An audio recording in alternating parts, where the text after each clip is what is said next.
सुरेश धस यांनी मागितली प्राजक्ता माळीची माफी। वक्तव्याचा गैरअर्थ काढला गेल्याचं म्हणत धस यांच्याकडून दिलगिरी व्यक्त।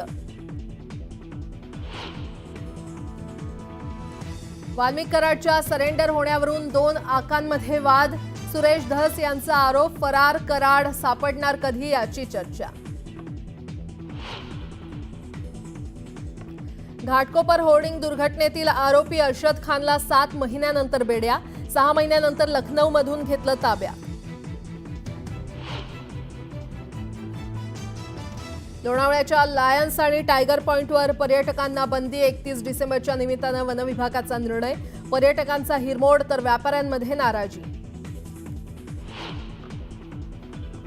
2024 या सरत्या वर्षाचा आज शेवटचा दिवस। नववर्षाचं जल्लोषात स्वागत करण्यासाठी ठिकठिकाणी पार्ट्यांचं आयोजन।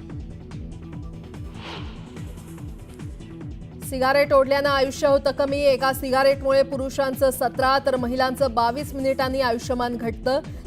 लंडन विद्यापीठाच्या पाहणी अहवालातून माहिती समोर।